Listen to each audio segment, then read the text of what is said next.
یہ لکھتے ہیں کہ علماء حق نے علم کے جو 4 حصے بتائے ہیں، شریعت، طریقت، حقیقت اور معرفت، ان کی وضاحت فرما دیجیے۔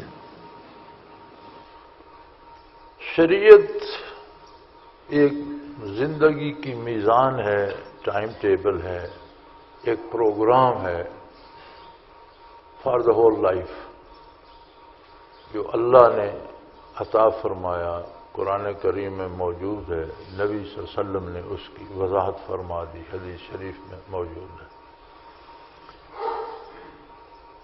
اب اس کے ساتھ طریقت یہ ہے کہ یہ صرف محض ایکٹنگ نہ کی جائے کہ ہم یہ کہیں، اس میں دل کا خلوص بھی شامل ہے۔ صحیح۔ جو عمل آپ کرتے ہیں کرنا شریعت کے مطابق ہے، صحیح۔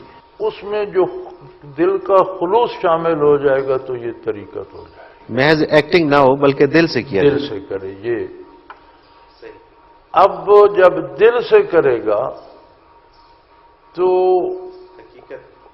معرفت۔ اچھا، معرفت پہ۔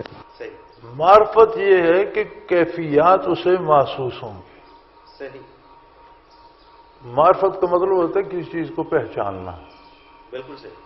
جب خلوص دل سے نیک عمل کرے گا تو گناہ کی کڑواہٹ فیل کرے گا، نیکی کی لذت محسوس کرے گا۔ سبحان اللہ، سبحان اللہ۔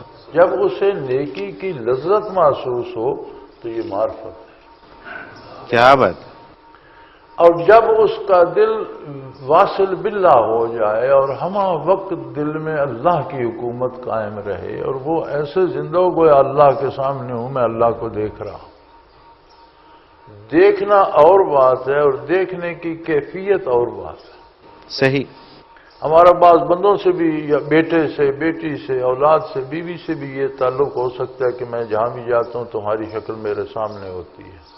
صحیح۔ ایک محبت کا درجہ ہے۔ یہ درجہ جب اللہ کریم سے ہو جائے اور وہ سمجھے میں جہاں بھی ہوں میرا اللہ میرے پاس موجود ہے۔ سبحان اللہ۔ جیسے نبی کریم صلی اللہ علیہ وسلم نے فرمایا کہ اللہ کی عبادت ایسے کرو کہ انک ترا ہو، گویا تم اللہ کو دیکھ رہے ہو۔ یہ حقیقت ہے۔ اب کم از کم یہ ہے کہ تم نہیں دیکھ رہے لیکن وہ تمہیں دیکھ رہا ہے۔ سبحان اللہ، یہ معرفت ہے۔ سبحان اللہ، سبحان اللہ۔ یعنی اللہ کی عظمت کی پہچان معرفت ہے، اور اللہ کے روبرو ہو جانا ایک کیفیت ہے جو حقیقت۔ یہ حقیقت۔